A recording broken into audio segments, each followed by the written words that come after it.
Welcome back to the Motivated Mind Zone. Glad to have you here. Today, we are diving headfirst into, well, a really contentious topic, and honestly, a confusing one for a lot of people: cannabis harm. We want to look at the actual evidence based risks, especially now with legalization spreading so fast. The debate gets so caught up in tax dollars or personal freedom, But what if we just strip all that away? The politics, the emotion, and just look at the clinical risks. Our deep dive today is based on this huge piece of work. I mean, it's nearly 400 pages from the National Academies of Sciences, Medicine, and Engineering. And our mission is, well, simple, really. Let's pull out the facts on the harms they found, filter out the noise, the scare tactics. We want to focus only on what the solid data supports to give you the clear, nuanced knowledge you probably need in this changing landscape. Absolutely. And that huge review is so vital because things are changing so quickly. Regulations, public views, they often trail behind the actual science. We really do need to move past just assumptions, look hard at causality, the context of these risks. And what's really fascinating, I think, is how often the evidence actually contradicts some, really long-held beliefs, especially when you start comparing the verified harms of marijuana to things we accept legally every day, like tobacco and alcohol. Okay, let's definitely unpack this. Where should we start? Maybe with the biggest fear for many people: physical harm, cancer specifically. Exactly. That's the Yeah. logical place. With tobacco, the huge link is cancer, lung cancer especially. So it makes sense to start there for smoking pot. And honestly, this is maybe the biggest surprise the sources flagged, something that just completely flips the script on expectations. A major systematic review back in 2005, it pooled 6 different case control studies, found no association. Zero link between smoking marijuana and lung cancer. Wait, hang on. No link to lung cancer. That just seems to fly in the face of decades of public health messaging, right? Smoke anything, your cancer risk goes way up. How does that compute? It's definitely a point of intent study, and yeah, it caused confusion. But the data, it's been remarkably consistent over several big reviews. There was another one, a 2015 systematic review, pooling 9 studies. It couldn't find a link to head or neck cancers either. It suggests, well, maybe the chemical makeup of the smoke, or maybe how people typically smoke cannabis. Just fundamentally different from, say, heavy chronic tobacco use. So, based on this pretty significant body of research, can we mostly put aside the fear of those primary cancers directly linked to cannabis smoke? Largely, yes, but there's always a but in science, isn't there? A small caveat we should mention: there is some limited evidence. It comes from a meta-analysis of studies, but they're all pretty old now, from the 90s. It found a statistically significant link between heavier pot smoking and one specific type of testicular cancer. Okay, heavier use and one type of testicular cancer, but the evidence is considered limited. Very limited. The studies are dated, they were small. So it's noted, but not considered strong evidence. It is, however, the only cancer where any link, even a weak one, showed up. And crucially, for other cancers people might worry about, esophageal, prostate, cervical, bladder cancers, there's just a lack of evidence for any connection. That is genuinely counterintuitive. Wow. Okay, what about other physical risks linked to smoking, cardiovascular health, lung function overall? Yeah, moving to the heart, it doesn't really pop up as a major risk like heavy cigarette use does. But the data here is a bit conflicted and honestly pretty thin. One study found just no relationship at all between general pot use and heart attacks. Yeah. Simple as that.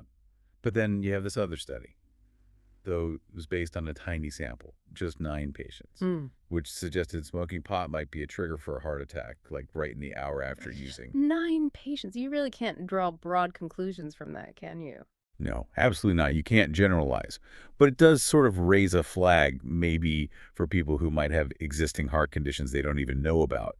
It warrants more research, for sure. And the lungs themselves, separate from cancer. Are we looking at things like COPD, chronic bronchitis? This is where it gets biologically interesting, actually. There was a review back in 2007. It initially found that lung function improved slightly in the short term right after smoking. Improved. How? Probably because taking those deep breaths temporarily opens up the airways. But that little short-term benefit, it gets wiped out by the degradation you see with chronic heavy use over time. But here's the really key bit, especially for chronic obstructive pulmonary disease, COPD. Once you carefully control for whether people also smoke tobacco, many do, right? Bro, that's a huge confounder. Exactly. Once you account for tobacco, the links between just marijuana and COPD seem minimal, really small, and links to asthma, almost non-existent in the evidence we have. It really looks like the primary damage to lungs that we used to blame on cannabis might have been overwhelmingly driven by tobacco use alongside it. Okay, that provides really critical perspective on those long-term chronic harms. Let's pivot now. Away from diseases that take years, towards the acute risks, things that happen right after you use, and nothing feels more immediate or, frankly, has more solid data behind it than impaired driving. Yeah, this is definitely one of the most measurable risks and a pretty urgent public safety issue highlighted in the sources. They looked at 6 good quality systematic reviews. These pulled together data from 21 different studies across 13 countries. We're talking almost 240,000 participants. That's a massive amount of data. Okay, so what does it boil down to? What's the actual risk number? For people who reported using marijuana or who had THC show up in tests, the odds of being in a car crash went up by about 20 to 30%. 20 to 30%. That sounds significant. Yeah. It is statistically significant, yes. It's a measurable relative risk compared to someone who hasn't used. Okay, let's pause on that 20 to 30% though, because numbers like that can be easily misunderstood, can't they? When we say the odds increase by 30%, that's a relative risk. Could you maybe explain for listeners why that doesn't mean, 30% of users are going to crash their car? That's such a critical distinction to make. Yeah. Yes, relative risk tells you how much the risk increases compared to the baseline risk. And the baseline risk of having a serious car accident when you're sober is actually tiny. Let's say, hypothetically, it's 1 in a million chance per trip. A 30% relative increase on that tiny chance makes it 1.3 in a million. Still incredibly small for any individual trip. Oh, okay. So the absolute risk, the actual chance of you having that crash remains very, very low. Exactly. The percentage increase sounds dramatic, but it's relative to a tiny starting point. However, that's the public health angle. You apply that small increase across millions and millions of drivers on the road. Now it becomes a serious concern. More accidents overall. That clarity is really important. And what makes it frustrating, I guess, is that even with this quantified risk, actually enforcing it is tough. Unlike alcohol, we don't really have those reliable standard roadside tests for marijuana impairment yet, do we? No, that's a major challenge. Detection methods lag behind use. And pivoting from driving, let's touch on another sensitive area with immediate risks, pregnancy outcomes. Yes. What did the big 2016 systematic review find there when someone uses during pregnancy? It detailed some pretty clear immediate risks for the baby. Babies born to women who smoke pot during pregnancy are significantly more likely to be underweight at birth. They're also more likely to be delivered prematurely. And as a consequence of those things, more likely to need admission to a neonatal intensive care unit, the NICU. These outcomes were consistent. Okay, underweight, premature, NICU admissions. Were there any signs in the research of, lasting physical differences? Right. Or developmental malformations? Fortunately, no. The review was quite clear on that. No links were found for changes in the baby's length at birth or their head circumference, and no link to congenital malformations. So the main concerns seem to center on those immediate health issues around birth, the low weight, the prematurity that lead to needing intensive care right away. Understood. Okay, moving from physical outcomes to the mental side. Memory, concentration, that sort of fog people often talk about after using. Does that fog just lift? Or does it cause lasting harm to things like school performance or job prospects? Well, the immediate effect is pretty well established. There's moderate evidence showing that learning, memory, and attention are impaired, usually for up to 24 hours after use. So the temporary cognitive hit, it's real. It can definitely impact performance on tasks right then and there. Okay, impaired for about a day. But what about the longer term? Does that translate into, say, lower grades or trouble holding a job later on? That's where the evidence gets much weaker. There's only limited evidence suggesting that this acute temporary impairment actually leads to measurably worse long-term outcomes.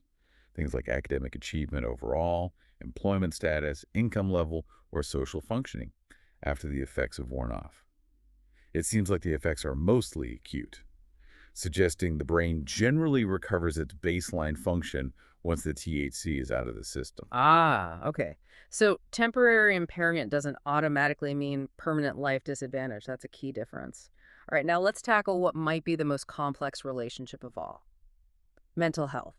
This is where causality just becomes a massive research headache, isn't it? It absolutely is. It's probably the most challenging area in this whole field because untangling cause and effect is so incredibly difficult. If we link back to cognition for a second, while that temporary impairment might resolve, there's a more serious finding from the most recent meta-analysis.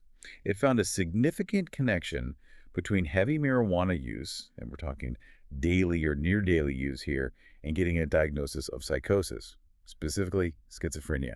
A significant connection between heavy use and psychosis or schizophrenia. Wow. Yes. And furthermore, there's also a small but statistically significant link found between cannabis use and developing bipolar disorder later on. And heavy users are also just more likely to report having suicidal thoughts compared to non-users. Okay, so we have these clear statistical correlations. Heavy use goes along with these serious mental health outcomes. But that raises the fundamental question, the dilemma for researchers. Is it the pot causing or triggering these problems? Or are people who already have mental health issues or maybe a genetic predisposition to them just more likely to use pot? Perhaps, trying to self-medicate. That is the core causality question. Yeah. Pretty much all substance abuse research, actually. And yeah, it's largely unresolved for cannabis. Does the mental health issue lead to the pot use? Or does the pot use trigger or worsen the mental health issue? It's likely complex, probably goes both ways for different people. And this whole debate directly feeds into the old gateway drug theory, too. Right, the idea that using marijuana inevitably leads to harder drugs. How does this causality puzzle affect that argument? Well, some people still see it as a simple, linear gateway. You smoke pot, then you move on to other things. But the research increasingly suggests it's better understood as a correlation driven by shared risk factors. Meaning? Meaning, people who are already at higher risk for any kind of substance abuse or maybe facing mental health challenges, perhaps due to their environment, genetics, trauma, they're simply more likely to try pot first because it's often more available or perceived as less risky. And that initial pot use then correlates with their later use of other substances because they had those underlying risk factors all along. Ah, so the pot isn't necessarily the cause or the gateway itself. It's more that the underlying vulnerability makes someone likely to use various substances, and pot often just happens to be the first one. Exactly. It's a much more nuanced picture than the simple gateway idea. More about shared vulnerability than a direct causal path for everyone. That makes sense, even if it's complicated. Okay, let's shift to a public concern that's definitely grown with more public use: secondhand smoke. Yeah, worries about exposure in public places are understandable, Mm-hmm. especially around potential heart effects. Mm-hmm. There was a study recently that get a lot of media attention. It argued that just 1 minute of exposure impaired blood vessel response for at least 90 minutes. And the headlines often said this impairment was greater than what seen from tobacco smoke exposure. Okay, that sounds pretty alarming. 1 minute causing that much effect. Yeah. But you said it got attention. Were there, caveats to that study? Big ones. Critically, that study was done on rats, not humans. Ah. And it was in conditions mimicking intense smoke exposure in a place with no ventilation. So while the findings on vessel function are interesting for science, you can't just directly translate that to a typical human risk scenario, like walking past someone smoking outside. And related to that, the common worry about getting a contact high. The actual amount of THC you can measure in secondhand smoke in realistic human settings is basically negligible. Right. Good to clarify the context of that rat study. Okay, finally, what about kids? What are the specific evidence-based worries for children and adolescents? Yeah, the main concerns raised post-legalization really focus on THC's potential effect on the developing brain. And this is most relevant for adolescents who use pot regularly, think daily, maybe weekly use during those critical teen years. It's not so much about the rare cases of, say, a toddler accidentally eating an edible, though that's a separate safety issue. The core neurological concern is about chronic exposure while the brain is still actively developing its connections, which continues well into the early 20s. So regular use during adolescence is seen as the key neurological risk period. Got it. Before we try to pull this all together, what were the biggest gaps in the research, even with this massive report? A really crucial one is that almost everything we know, almost all the harms we've discussed, relate to smoked cannabis. We know surprisingly little, really, about the long-term chronic effects, risks, or benefits of things like edibles, tinctures, vaping, all these other ways people consume cannabis now. Yeah. Plus, scientists are still grappling with how to consistently measure exposure. How much did someone use? For how long? It's harder than just counting cigarettes. Okay, so a huge amount is still unknown about non-smoked forms. Right, so let's try to distill the bottom line here. For you, the listener, what's the core message from this huge review of harms? I think the really nuanced conclusion is this. Many of the harms we've talked about, the higher car accident risk, the link to psychosis with heavy use, yes, they are statistically significant. The numbers show a connection. But for the average person in the general population, the clinical significance might be questionable. And almost all these increased risks, like that 20–30% driving figure, are relative risks. Remember that distinction. Right, increases compared to a non-user baseline. Exactly. Which means the overall or absolute risk, your actual chance of that bad outcome happening, is often still quite low for most individuals, even with that relative increase. So, putting it all in perspective, how do the known harms stack up against other substances, maybe ones we use more freely? Well, compared to many other drugs, both prescription and illicit, the known harms of marijuana look practically nil is the phrasing used in some analyses based on the report. And when you compare it specifically to other common legal substances, marijuana's established harms are seen as clearly less harmful than the harms associated with chronic heavy tobacco use or alcohol abuse. That comparison really provides essential context, doesn't it? Okay. So for you listening, you now have the facts laid out from this major National Academies review focusing specifically on the harms. You have to weigh these potential downsides, which might be less severe or different than you thought, against any perceived benefits, especially now that access is easier. It's really about informed personal decisions. And maybe the final thought looking ahead, the biggest challenge for researchers now isn't just re-quantifying the risk of smoking it. We've got a decent handle on that, relatively speaking. Given how fast the market is moving towards edibles, vapes, concentrates, the real scientific scramble is to develop good, consistent ways to measure exposure to those forms, and then to actually investigate the true long-term health effects of these non-smoke methods. That massive lack of data, that's probably the single biggest blind spot in cannabis science right now.